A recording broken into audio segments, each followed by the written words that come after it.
कल दिल्ली के मुख्यमंत्री अरविंद केजरीवाल जी ने सिंगापुर की स्थिति पर कुछ बात कही थी।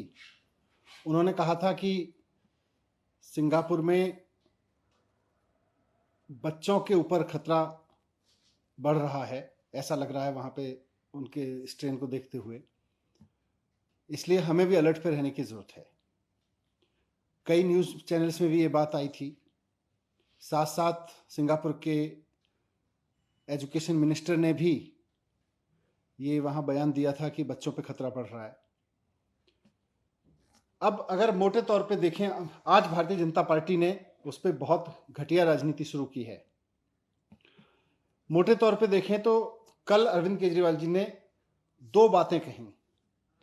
एक तो सिंगापुर में जो स्ट्रेन है उसके बारे में बोला और दूसरा बच्चों के बारे में बोला। आज भारतीय जनता पार्टी की और केंद्र सरकार की जो प्रतिक्रियाएं सामने आई हैं उससे साफ हो गया है कि केजरीवाल जी को तो बच्चों की चिंता है और भारतीय जनता पार्टी और केंद्र सरकार को सिंगापुर की चिंता है। उनको दिल्ली के देश के बच्चों की चिंता नहीं है, उनको सिंगापुर की चिंता हो रही है। बच्चों की वैक्सीन नहीं लाएंगे, सिंगापुर की चिंता करेंगे।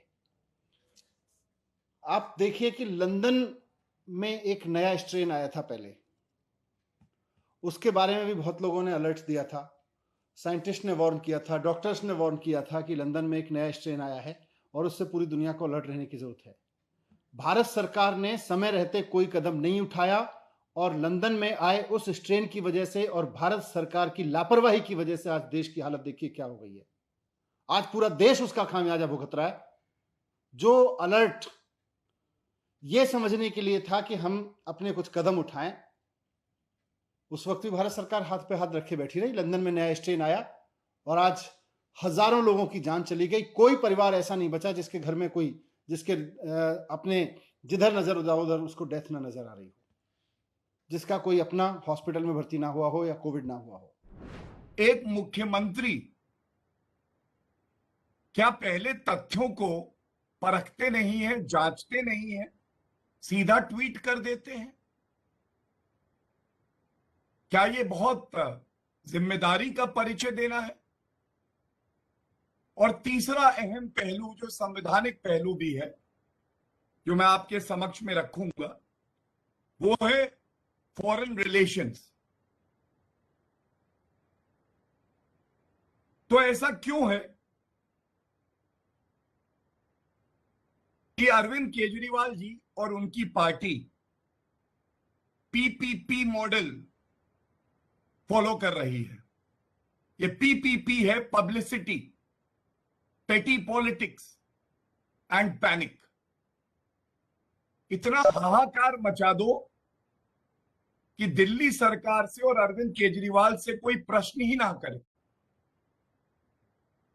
ऐसे क्षेत्र में भी हस्तक्षेप करो जिससे भारत को क्षति हो, जिससे राजनीतिक तौर पे अरविंद केजरीवाल जी अपनी रोटियां सेक सकें।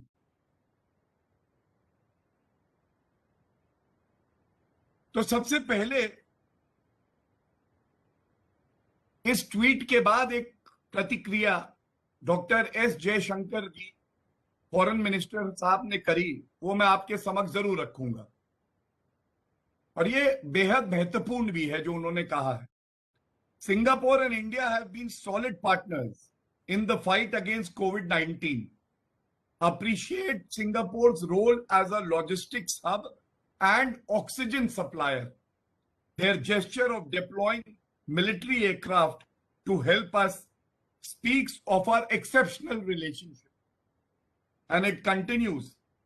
However, irresponsible comments from those who should know better can damage long-standing partnerships. So let me clarify, and I reiterate that Delhi CM does not speak for India. Arvind Kejriwal ji, अभी आपके सरकार में deputy chief minister Manish Sisodia ji एक press वार्ता करके उठे ही थे। उनके शब्दों को जब सुना तो मेरी चिंता और बढ़ गई। भारतीय जनता पार्टी ये प्रेस कॉन्फ्रेंस इसीलिए कर रही है, हर मुद्दे को राजनीतिक बना देना। मनीष सिसोदिया जी ने कहा घटिया राजनीति हम लोग कर रहे हैं। आम आदमी पार्टी घटिया राजनीति देश में कौन कर रहा है ये सबने देखा जब प्रधानमंत्री जी बैठक ले रहे थे और मुख्यमंत्री अरविंद केजरीवाल जी ने उसका सीधा प्रसारण कर दिया बिना अनुमति के, फिर माफी मांगी।